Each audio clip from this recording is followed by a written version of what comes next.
For the thousands in attendance and the millions watching around the world, we are live and amplified. So let's get ready to podcast. Fire it up.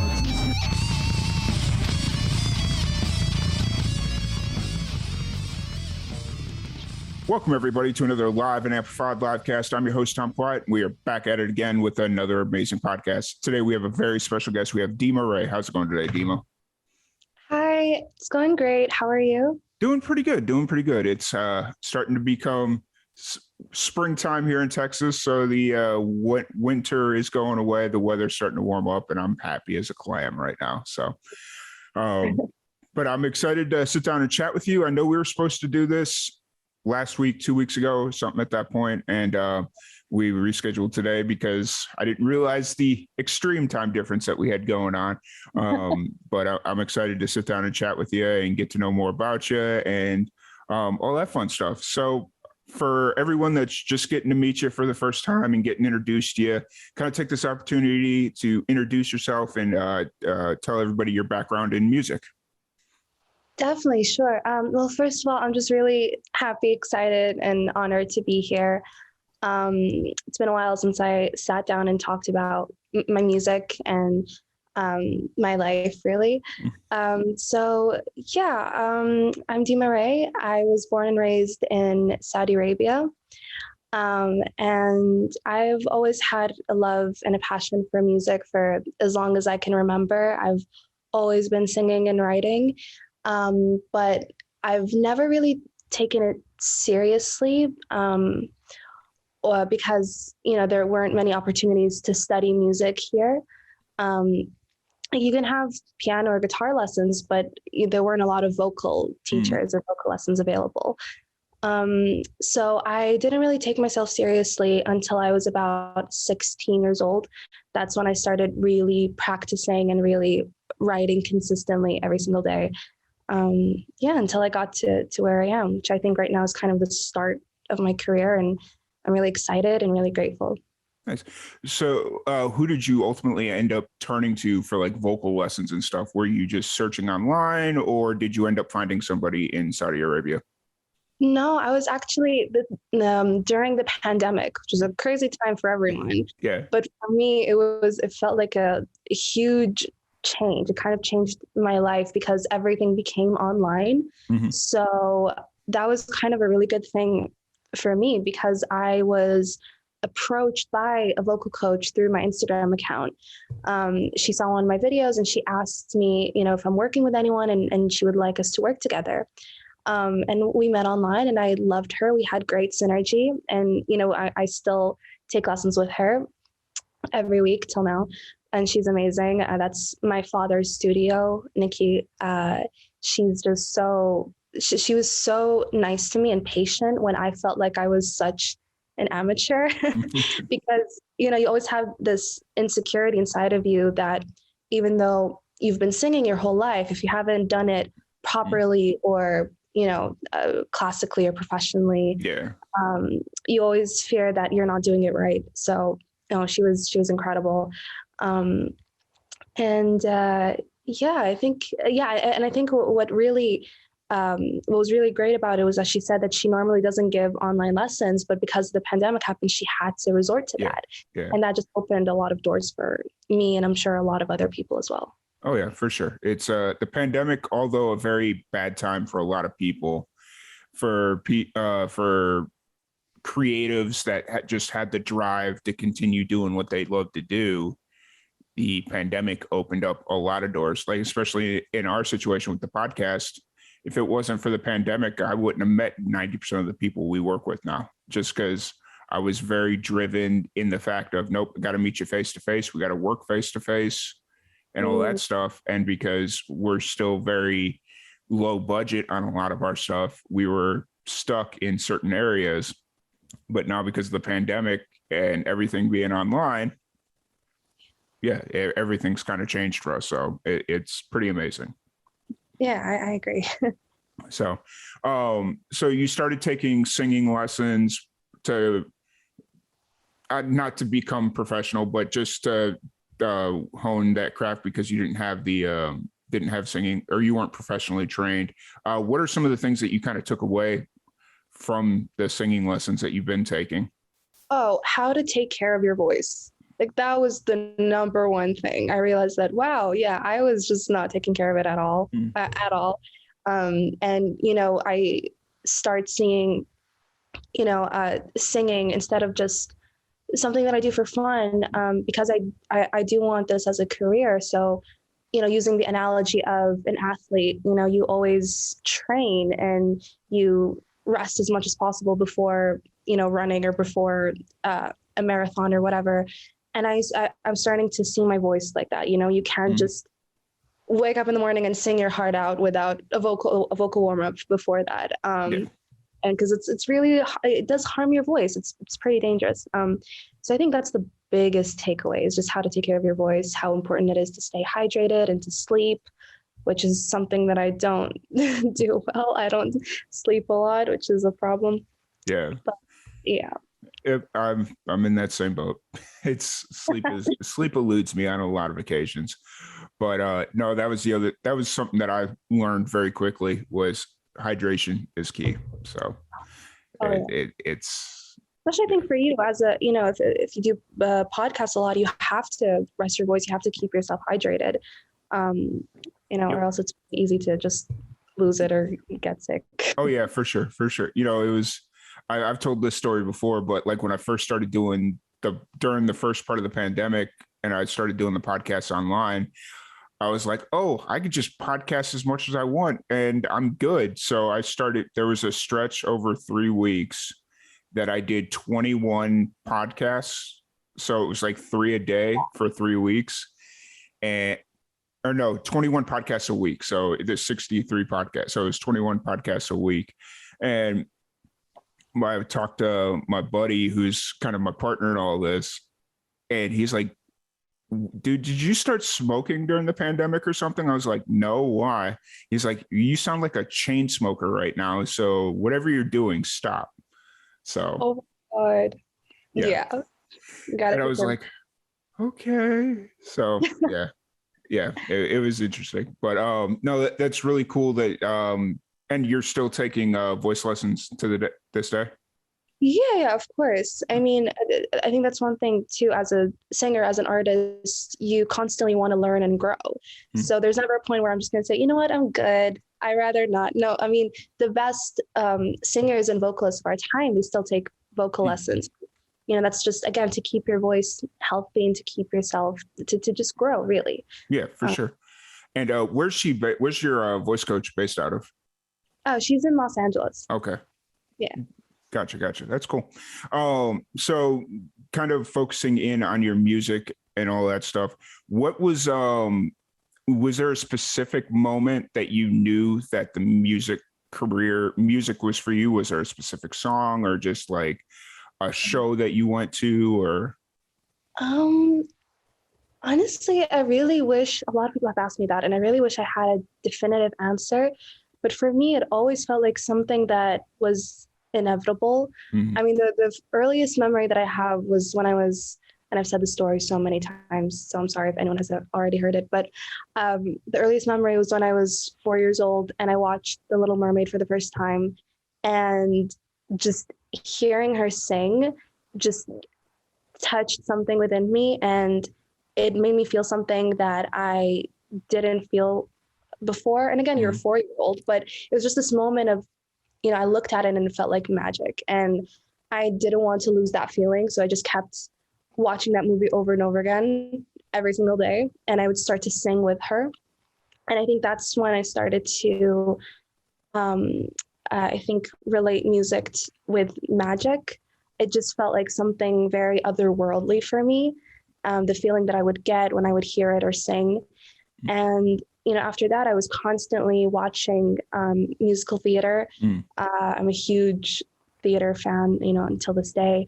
And I grew up, listening to Mariah Carey and Brandy and Celine Dion, all the divas. And it was just this moment of knowing that I've always wanted to sing, But I think when I got older and was able to understand the lyrics too, and, you know, how important they are in evoking certain emotions, you know, within the listeners, that's when I realized that, wow, this feeling that I have right now, I want to make other people feel that way with my own work, with something that I write. And that's what inspired me to start songwriting and really see that this could be a possibility for me. And even though, you know, because I think everyone who says they want to be a singer, all their friends and family would just look at them and just say, you know, is that really practical?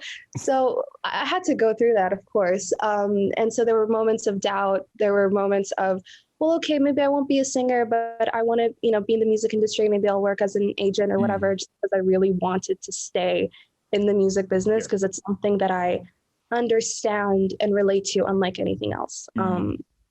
So, but again, I think it was, and when I was 16, I went to a summer camp, and that was when I was able to go to a songwriting workshop and then eventually perform a song that I wrote. And to see how people perceived it and reacted to it, that really did change my my own perception and my own self-concept. And I realized that, wow, people resonate with this. That means that I can do this. And that's when I started to, you know, just believe in myself and in my craft and do whatever it is that I can to get to that place where I could share my music, no matter what anybody else said. Yeah, for sure. Yeah, and I'm just happy that I'm here. And even though, you know, it feels like it's not, you know, I still haven't even scratched the surface. It just means the world that I have some songs out there and people listening to it. So yeah. The songs are doing really, just from what I can see on Spotify, just looking at the numbers that they make public on Spotify, you're doing really well. Considering that you pretty much started releasing music during the pandemic. Just I started working on it on the pandemic, and then I released it a year later in 2021. Gotcha.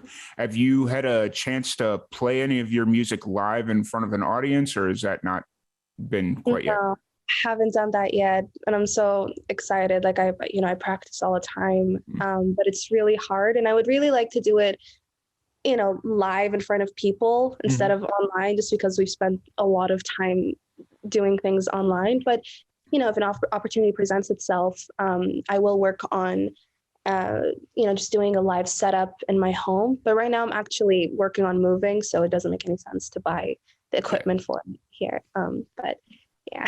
Yeah, that makes sense. So you started right. So for Smokescreen, which is is that technically your debut EP, or is with? Yeah. Yeah. Okay. So Smokescreen's your debut EP. You started writing that during the pandemic, or had you been working on it prior to? No. So yeah, I've been working on a lot of songs for years, and there was a point where I released 2 singles that didn't really feel like me, just because I feel like I was really trying to fit myself into this box of thinking, you know, just thinking about what would other people like to hear, what's popular right now, and trying to do that, just because I got some bad advice from, you know, people in the industry saying that, you know, you need to appeal to the audience and all of that. But, you know, I learned that the most important thing as an artist is to stay true to your own artistry and to be as authentic as possible. So that's when I kind of took all of that old music down and starting to reinvent myself.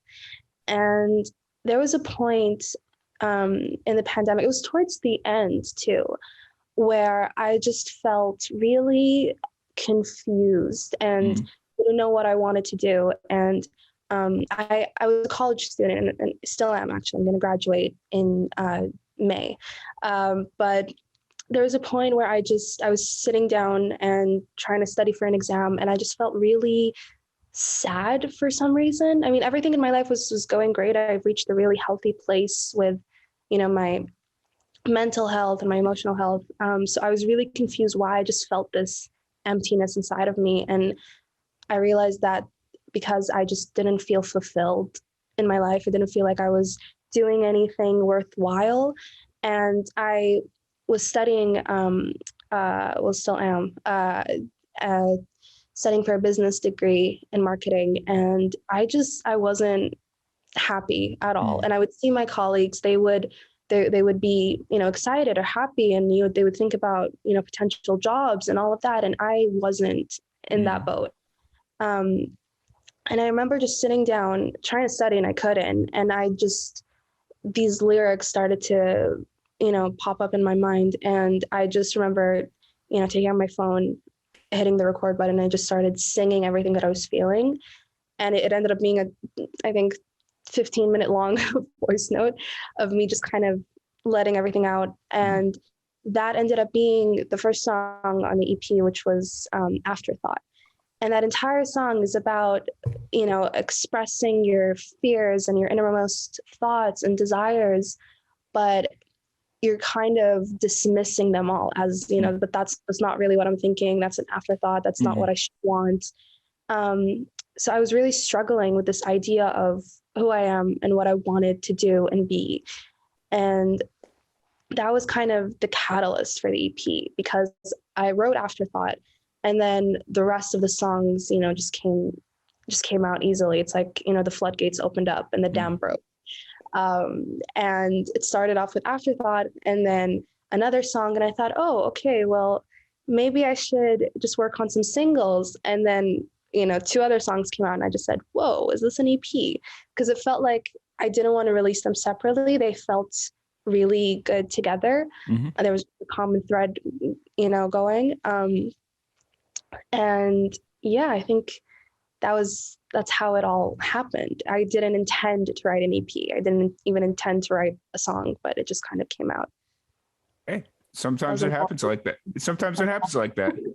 Yeah.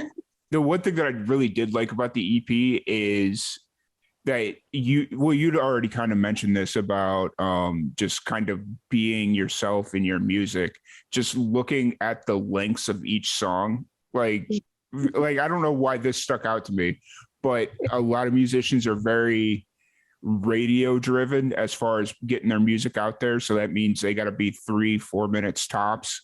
But you were just kind of like, nope, this is what the song is. Take it or leave it. And I really appreciate that. So I'm really happy to hear that. Yeah, I had a lot to say in those songs. I just I listen back and I just say, maybe I should, just take it easy on the next one. Yeah. It's kind of my time. But I think I felt this sense of urgency. And I think you could hear that in the songs. But yeah, actually, Afterthought, I really wanted to keep it 5 minutes. And when I did do that, my producer just said, what are you doing? You're just rushing everything. It feels, and yeah. But so, and then he said, what, just write whatever you need to write and let the song be whatever it needs to be. And I let it, I did that, and ended up being an 8-minute song. Yeah. But it doesn't feel like an 8-minute song though. Just putting it out there. Thank you so much. Thank you. So you brought up that you're still in school. Are you still studying marketing, or did you switch degrees? Yeah, because there's not, I can't really switch. I'm in a business school. Because I would actually love to take literature, classic. I love that. It's a big passion of mine. But they don't really offer it in my school. So I'm just kind of, I want my parents to be happy. So it feels like, because I did go into the school for them. So might as well just, finish it off and give them the degree. Yeah. And just, I will say though, don't discount having a marketing degree, especially in the music industry. Oh, yeah, definitely. Yeah. Being able to know how to market yourself like that, especially on the independent level, that's going to that's going to do more good for you than anything. Yeah. And just kind of looking back when I went to school, it's like, I kind of wish I'd just taken so I went to film school, and as part of the program, you had to pick a minor in something else, because they were at least smart enough to know that 95% of the people that go through film school don't end up in the film industry. And so they're like, here, you got to pick a minor of something. And for me, I was kind of tossing between business marketing or history because those were the two classes or the two degree or minors that I was closest to completing. And I ended up going history, and I should have went marketing because right now I'd be in a much better place. So, but you know, looking back at things, you can't really harp on it. So Yeah, that's true. I mean, everything happens for a reason, and you seem to be doing pretty well. So I'm trying my best. So, no, that's all. So, Smoke Screens is, like we'd mentioned, your debut EP. It's been out not quite a year. It was out in October. October. Okay. So it's been out for 5 months, 6 months. Wow. Yeah. I can't do math right now. So, but, so it's been out for a little bit. How's the reception of the album been? It's been, extraordinary, definitely unprecedented as well. I mean, just the amount of people streaming it and the playlist they're on, that was crazy to me. But the thing that means the most is when people message me and tell me, what they think of the songs and, how much it has helped them. And one person just told me Afterthought is something that they didn't know they needed to hear, and it has really impacted their life. And I remember crying when I read that, because that's a songwriter's dream. You just want people to relate to your songs and hopefully have that emotional connection with you through your music. So yeah, I think that's my favorite part, is just to hear what these songs mean to the listeners, honestly. Mm-hmm. For sure. So you'd mentioned that when you started writing music, your intent was not to do an EP. You were just kind of writing until you felt fulfilled. Yeah, that's the word I'll go with. Yeah, I don't think I ever think about other people or think about an outcome when I'm writing something. It's just a moment in time when I'm feeling a certain emotion and I have to let it out. And I think that comes from because I don't think that I express myself really well, especially when dealing with emotions that I'm feeling. And so writing has always been very therapeutic and cathartic for me. It's just a way for me to release all of these emotions. And, I have tried, there was a moment where I was really upset about something and I would try to talk it out with someone and I couldn't. And it wasn't because of lack of trust or anything. It just felt like I couldn't form the words. And when I tried to just sit down in the piano and, just let it out and sing it, that's when I felt like, okay, it finally left my system. And yeah, that's how I approach songwriting. Yeah, and that's consistent across the board. I mean, obviously, you haven't released that much music yet in your career, so I'm sure as you kind of go through your process of growing as a musician, maturing, all that stuff, so your process will kind of change. When it came to Smoke Screens, how much music didn't end up making the album, or was it just you had the 5 songs and they ended up working together? I just had the 5 songs, but I was writing a lot after that. And I started to write some of the best songs ever after those 5 songs. Because again, I really did feel like something, these songs unlocked something within me. And I said this before, and I really do feel like the floodgates opened up. I just unlocked a new place of writing, a place that's just way more vulnerable and honest than I've ever been before. And yeah, after that came a lot of songs that I'm so proud of and in love with, and can't wait to share with the world, honestly. Awesome. And why did you choose Red Light as the single for this album? Yeah, I think when I wrote it, I knew that I wanted Red Light to be the single because it had such a powerful message that I don't believe gets talked about enough, which is about emotional infidelity. And I think it's because I went through that, and I would always turn to music for, just as a friend, almost like just for comfort. And I didn't really find a song that was really, I guess that I related to in that situation. And I think that's why I wanted to write one so bad, because it was happening a lot, at least to the people around me. And especially in this day and age, it's social media and everything being so accessible. It's so easy to, I guess, emotionally cheat on your significant other. And so with Red Light, I knew that I wanted it to be this big song. While the rest of the songs, I had a specific, I guess, vibe, that I wanted it to be more ethereal and calming. Red Light, I wanted it to be urgent and just really heart-wrenching, but almost like with a little bit of elements of rock.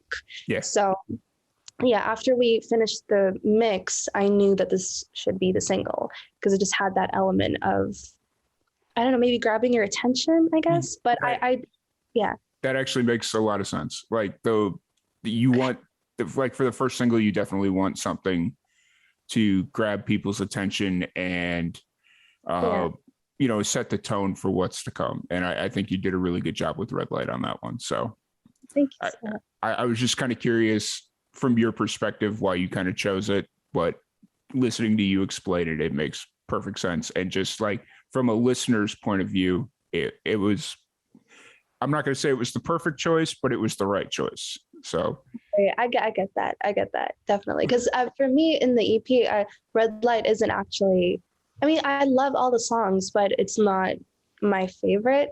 Mm-hmm. Just because I think I wrote it for a specific reason. And when I was in a very, I wouldn't say dark place, just a really confusing place. So whenever I listen to it, it kind of brings me back to that place a little bit. And that's something I don't really like. But as a songwriter, that's something you have to deal with a lot, that when you listen to these songs or perform these songs, it will eventually take you to that place when you first wrote them. So yeah, I think it's just tainted a little bit with those memories, I guess. Yeah. Since you kind of brought this up, I usually ask this later on in the interview. Of all the songs on the EP, what's your favorite song to perform live?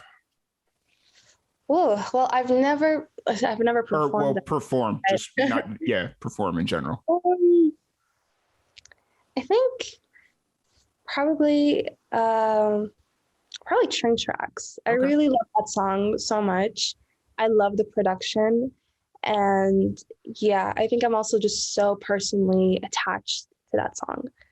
So I think, I can't wait to perform that live. I think it'll be really fun. Nice. But I also think Red Light would be fun live too, because it's just, I don't know, I feel like it's more upbeat. Yeah, for sure. And it's interesting because obviously just going off the numbers that I have in front of me, Train Tracks seems to be getting the most love on Spotify right now, which I was so happy with that, because in the beginning it didn't. And, you kind of look at it and just, you're a little disappointed. You say, oh, that's my baby.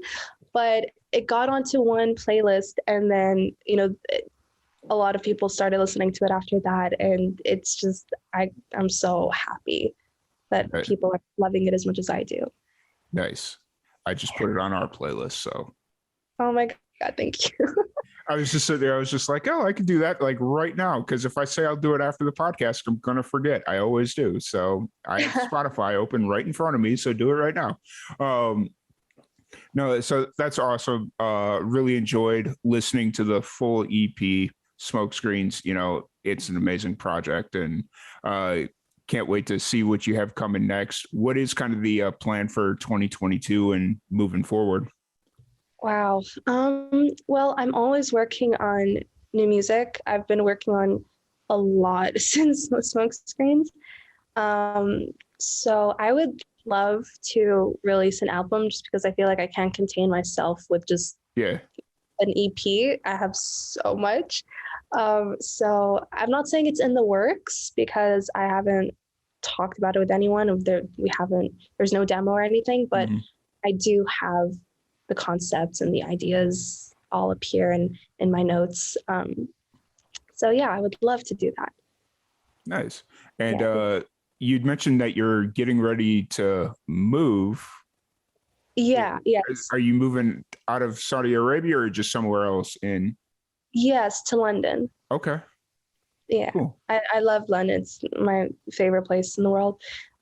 So I'm really excited to get to move there and potentially, I think because there's a wonderful music community there, and there's not a lot of communities here, for music. There's not a lot of opportunities. I think what I'm most excited about is to finally be in a recording studio, because I recorded most of my EP. I recorded it here in my bedroom. You could, see that. That's my little setup with the blanket. Yeah, it's so funny. But yeah, I recorded 3 out of 5 songs here, and the last 2 I recorded it in the studio in London. Nice. So yeah. Awesome. Hey, you got it done. You did what you had to do to get it done, and you did it. So congratulations for that. That's absolutely incredible. Thank you so much. Because there's a lot of musicians that hung it up because of the pandemic. So just seeing all of the new music careers that have come in spite of the pandemic or during the pandemic, it's been absolutely amazing. And I can't wait to see where the industry goes and all the new music that comes out over the next year, 2 years, now that people are really able to get out and play shows and do their thing. I'm so excited. So let's talk about the music scene in Saudi Arabia and just kind of trying to pursue music in general. You mentioned that there's not much of a scene, correct? Yeah, not really. Okay. Is it just lack of interest, or is it more political and religious and all that stuff? I think it's a mix of all 3, even though right now, because the country's really evolving and it's amazing. There have been concerts and everything, so I think that they've opened up the possibility of it. I know that there's a performing arts school in the works, or not really a school, but like an after school company, like a center almost. Yeah, like a center. Yeah, exactly. Because we have actually a lot of dance centers here. Like I was a dancer for 12 years until I stopped to pursue music. Yeah. So, and I always thought it was crazy that they had that, but they didn't have any music lessons. I don't know, but I'm really happy that that's changing. But again, there's not a lot of resources such as recording studios or producers, really. So yeah, it just makes so much sense that for the career that I want and things that I want to do, that I do have to move out. But I really do see a huge change coming for the next generation. Like they will definitely have a larger community here. And it's all being set up by people like you, yourself included, that are getting out there and doing what they got to do, making their name in the industry. And hopefully once things start to like really form in Saudi Arabia, you'll come back and be like, hey, here's what I learned, all that sort of fun stuff.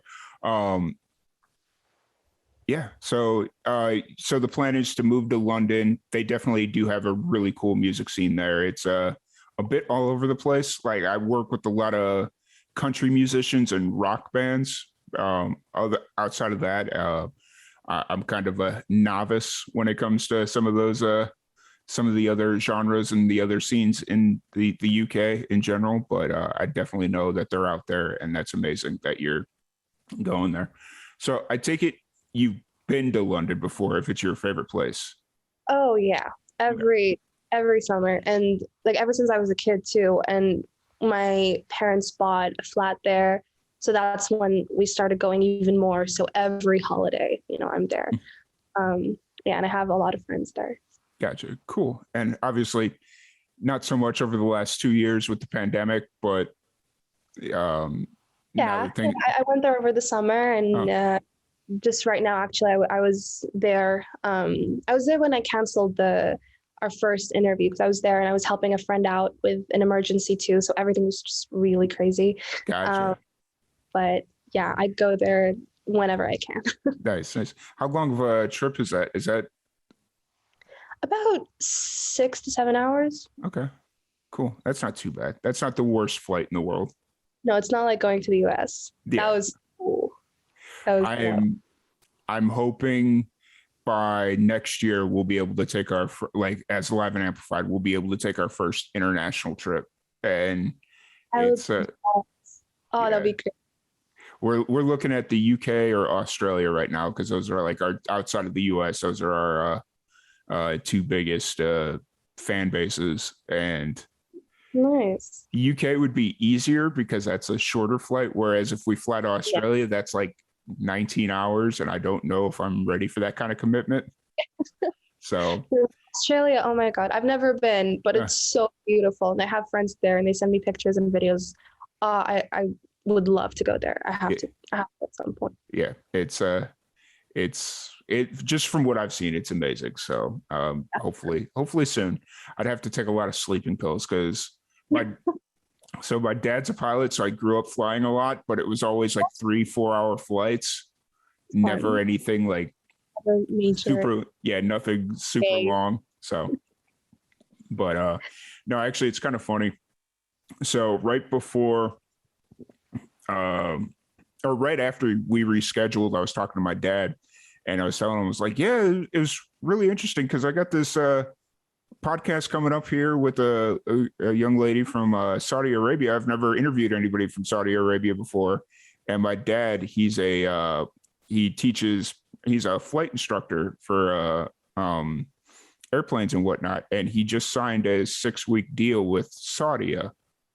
Oh, really? Yeah. Wow. And so they're coming, like he lives in South Florida. So they're sending their pilots over there and he's teaching all the pilots in Saudi Arabia how to fly. And it's like, oh, that's kind of funny and very interesting. So it was one of those moments where it was just like, oh, our paths kind of converge a little bit. So yeah, so Smokescreen's out. If anybody wants to listen to it, it's on Spotify. Are you doing hard copies of that at all or just digital right now? We're thinking about doing some hard copies. Like I do have to be very mindful logistically because I am a college student who's also a musician. So not a lot of income coming in because I don't have a real like a job yet. So yeah, like it's definitely been on my mind. I've definitely thought about it. I've even designed, just how I would have the vinyl look like. I would do because I think I would do vinyl before CD just because I'm a vinyl enthusiast. I have so many records. And I would love to have that so much. Vinyl is Oh yeah. Yeah, it's great. My thing about CDs right now is they're like getting rid of CD players all across the board. Yeah, and people are collecting CDs just for, I think, decorations right now. Because my sister was buying, almost half a dozen CDs, and I would tell her, "You don't have a CD player," and she said, "It's fine. I just want it around my room." Yeah. So that's so weird because, like, I mean, I've started like buying vinyl whenever I go to a show, and like the band has vinyl there because obviously it's expensive to press vinyl. And I know that. So whenever I can afford it, it's like, okay, I don't want to buy your $10 CD. I'll buy the $30 or $40 vinyl. Yes, it's an investment, but it's a piece of artwork. So definitely. I had to leave a lot of my vinyls in London because it doesn't make sense for me to bring them here and get them back. But I recently bought Pet Sounds by the Beach Boys. It's one of my favorite records of all time. And I was so distraught that I didn't bring it back with me because my record player is here. I don't have one in London. So yeah, I'm still kicking myself that I didn't bring it, but it's only a matter of months and, I'll be able to play it. But yeah, for sure. It's at least you see the end goal of being able to play the album and bring your bring your record player over. It's so weird to say record player though. Like that just Right? that just sounds old. And if you say vinyl player, nobody knows what you're talking about, and that just sounds out of place. So Doesn't have the same effect either. correct. That is correct. So kind of outside of music, what do you do? What are some of your hobbies when you need to escape from school and all that stuff? Yeah, I'm a huge reader. I love to read. Sometimes I find it really hard to balance between working on my music and reading because I love doing both so much. I would read, you know, almost everything from classics to history to, fantasy and fiction. But yeah, I love reading, and I really do think it inspires my writing as well. Cool. And have you read it? What are you currently reading as far as for enjoyment? Oh, right now, um, this is something about me. I read 5 books at a time. Okay. So, I'm reading a lot of poetry books, or rereading them. The T.S. Eliot collection has been something on my mind lately a lot, and I've been watching some lectures online too for fun, which my friends really make, like, they just love to make fun. They would just say, why would you watch a 2-hour lecture for fun? Are you insane? But that's just something I love to indulge myself in. And a book, oh my God, yeah, I've been reading Trio by William Boyd. I love William Boyd. Any Human Heart was a great read for me. And currently rereading some Tolstoy as well, Anna Karenina, which has been my favorite. But I read it when I was 16. And I just, I just kind of looked at myself and I said, you read this when you were 16 years old. Did you really understand it? Yeah. So it's nice to read it with, some adult eyes, I guess, when you're 22. Yeah. But yeah, it's quite an eclectic taste. Yeah. I found that when I was in like 7th grade, we had a teacher that was trying to upgrade everybody's reading comprehension skills. And so he had a system to you took a quiz and it's like, okay, this is what reading level you're at. You take this book, you read it, you take a quiz, and then you can, depending on how you did on the quiz, you can either go up or down in the reading comprehension chart. Yeah. And some of the books I was reading at 7th grade was like, I look back at it now and it's like, you had no idea what was going on in this book. So I for whatever reason, I read a lot of George Orwell when I was in 7th grade, and it's like, you have no idea what is going on in that book. So get that, definitely. Yeah, for sure. So what is this kind of the thought process behind reading 5 books at a time? Or is that just something that you do out of habit? I think it really is something I do out of habit. And again, it's always something different. So I have, a Greek mythology book opened, and then I would turn to some poetry, and then I would, read a classic. And it's not just to read as much as I can. I think it's just, where I would just kind of feel like, what am I in the mood for? And that's when I go and pick up a crazy fantasy novel, or indulge myself in a romantic or classical piece. It's kind of how I, listen to music too. What am I in the mood for? Do I want to cry? Do I want to feel empowered? That's kind of how I pick my books, I guess. But it's very sporadic. I really need to tone it down. Hey, it keeps it interesting. And it's like, if you never really get bored, because it's like, okay, you have a whole bunch of books to choose from. I'll start reading one and then go to the next. Like, obviously, as long as you don't get the books confused or the storylines confused, it's not a bad thing, right? Yeah. So, and you'd mentioned earlier that your reading and your passion for literature kind of impacts your music and your creativity. It is how do you pull from literature? Is it just the storylines, the themes, or what do you kind of take away from the books that you're reading for your music? I would definitely the themes, maybe not the storylines, the themes, and definitely the character's psyche. When you read from a person's perspective or different people's point of views, it's very interesting I'm a very immersive reader too. When I read something, I really lose myself in it. and I end up feeling everything that the character is feeling. So, I would read something about someone feeling like, they're not a good person because they should let go of this person that they love, but they don't want to because, they need them for their own personal, I guess, survival, really. When you just need a person to make you feel good or to make you feel sane. And I was reading that, I can't remember which book, and it just really hit me, just reading their innermost thoughts and seeing how they are acknowledging how selfish they're being, and they're almost kind of excusing that or dismissing that by, just constantly feeling like they're the victim and, but I'm in pain and I need this person. And, but they don't realize that they're burdening the other person, or that they're not letting them, I guess,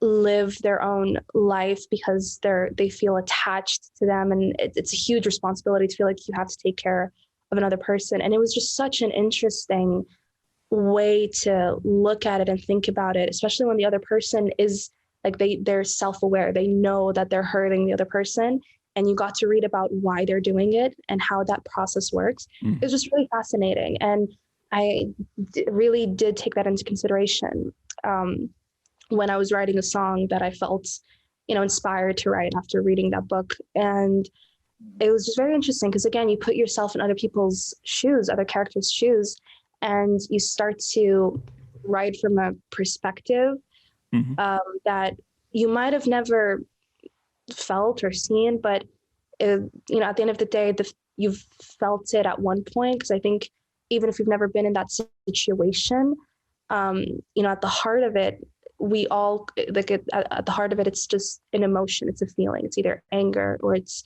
fear, and it's jealousy or it's pain, and we've all felt that way at one point. So I found it very easy to tap into that and then write it from that character's perspective. It's like, I'm not an actress, but I think I felt it was kind of like playing a part. You have this script and you're going into it, and then you're just improvising.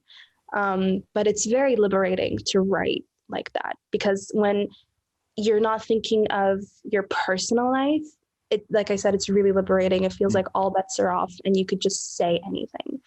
And I think my favorite songs have come from that kind of thought process.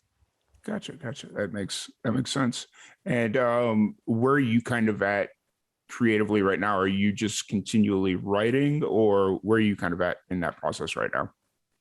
Yeah, I'm writing, but I'm writing because, like I said, I am thinking about an album. So I have a lot of songs that are very interconnected, and yeah, I'm always writing. And I think right now I'm just not necessarily taking a break. I'm taking a break from production and just really focusing on songwriting, just me and the piano, and thinking about what I can say and how I could not necessarily make the song special, but how can I make this vulnerable? How can I make this really raw and honest? Because to me, those are the most special songs, when you feel like the person is right there and they're saying everything, and it's unfiltered, and it's raw and it's honest. So that's kind of what I've been doing. I've been taking a step back from production and that whole ordeal, and just really focusing on the craft itself and taking lessons, not necessarily for songwriting, but working with other people, because I've never co-written anything. And I've just been, I think, trying different things just to, broaden my horizons and to keep myself open. Yeah, for sure. So as you're kind of going through this process, obviously, like, the big goal is to get to London right now, correct? Like, that's kind of the goal, and then you'll kind of figure out where the production and like just where you kind of move from there. I guess, I'm in no rush, because I just want to produce something that I'm proud of. And with the EP, I felt like I was rushing it. Even though I feel like it was complete, there's nothing that I would go back and change, but the process, like me working on it, it really did feel like, just me constantly moving and not being able to, I think, process and take it all in. And I think something that I want to do, especially if I want to do a longer record, I just really want to be able to be present in the moment of the songwriting and the recording and the production, instead of feeling like, okay, I gotta go. Everything's fast. Everything needs to come out as soon as possible. I don't want that feeling of urgency. So I just really want to take my time and find the best people to work on this with. I want to be able to collaborate with different producers and artists too. I mean, who knows? I just really want to grow, and I want my music to grow with me. For sure. And once you get out to London, you'll definitely find your community out there. Like, obviously, like I'd mentioned earlier, I'm not familiar with every scene, but I know there's a lot of creatives out there, and as I'm sure you're well aware of. So. Oh yeah, for sure. I have a few friends there, some musician friends. So yeah, it's exciting. I'm really excited.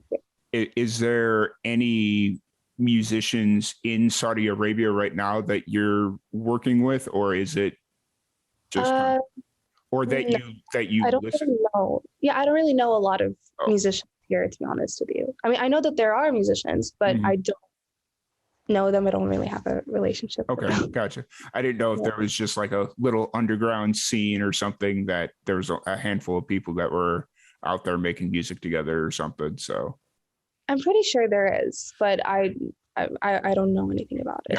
Gotcha. That makes sense. Cool. So before we kind of wrap this up, I don't want to keep you too much longer here. There's one thing we got left to do, and that is our random question generator. I'm going to fire off a bunch of random questions at you. Well, and what's that? I'm scared. Oh, don't be. It's nothing too crazy. So we'll do this for a little bit, probably about 5-10 questions or so, and then we'll kind of wrap this up. So if you're ready, I will run through these questions. Okay. If you were to do a voiceover for a cartoon character, which cartoon character would you do? The Little Mermaid. If you were a reverse burglar and all you could steal was something to enhance somebody's life, what would you steal? Books. You are driving in the car with the volume cranked all the way up, and you're singing at the top of your lungs. What song is playing on the radio? Don't Worry Baby by the Beach Boys. Good song. Nope, not asking that question. That's an inappropriate question. If you had unlimited power or unlimited superpowers, what would your I didn't word that one right. If you had a superpower, what would it be? Can I have something like a quasi of being able to fly and being able to be invisible? Sure, that works. Great. I, for whatever reason, I just couldn't read. No, holy cow, this is getting bad. If you were to write a book about your life, what would the title of it be? Oh no. It's actually really funny because I have thought about writing a book and I couldn't even figure out the title. I don't know. I have no idea. Untitled. Untitled. Perfect. In a job interview, the most frequent question asked is, what is one of your weaknesses? So what is one of your weaknesses? I think it's, maybe perfectionism, but also I would say perfectionism, because I would just be unsatisfied with everything that I work on. And I would always have this, I would just believe that, no, it needs to be better. There's still room for improvement, and you just never stop. And it might seem like, oh, that's not really a weakness, but it is, because it prevents you from putting out the work because you just think, no, there's still something to be, worked on, or you still have to fix something. Cool. Magazine comes to you for an interview. What is the topic of conversation for this interview? My debut album. Perfect. And then you're a billionaire overnight. What is the first item you buy? Buy? Whoa. Maybe a house in Hampstead Heath. Awesome. Perfect. That went a little crazier than I thought it would, but every once in a while they update the questions and it's like, oh, I've never seen this question before. So it's fun. It's kind of like those card games that you play with friends and you never know what's going to pop up. Yeah. Yeah. And that's kind of like the whole idea was I was doing a podcast marathon and it was like a fundraiser and I wanted something to kind of break up the conversation. And so I was like, okay, well, I'll just ask a random question off this generator. Oh. And it worked. Everybody liked it. And I was like, okay, well, I'm going to just start incorporating it into every podcast. And then somebody was like, here, just rapid fire off like a whole bunch of those questions at me and I'll just answer them as fast as I can. I'm like, okay. And so, that's kind of where that birthed. It's fun. It's fun. I like that idea. You should keep it. Yeah, it's definitely been I'm a little bit more choosy with it now, just kind of depending on the person. Like if they're a little bit more serious, I may not break it out, but if it's like a fun, lighthearted interview, then I will definitely break it out. So yeah, that makes sense. But yeah, it's been an absolute blast chatting with you. I really appreciate you coming on. For anybody that wants to interact with you on social, listen to your EP, where's the best places to find all that? The best place is on Instagram at Dema Raye Music, and you can find Smokescreens on all streaming platforms. Awesome. Well, Dema, thank you so much for hanging out with us. And before we wrap this up, before we leave, what's one piece of advice you have for the young musicians out there? Stay true to who you are and to your artistry, and always have faith in yourself, because if you don't, then no one else is going to believe in you. And even if they do, if you don't believe in yourself, you're just never going to get anywhere. Awesome. Well, once again, thank you so much for hanging out with us. Thank you, everybody, for tuning in, and we will catch you all later.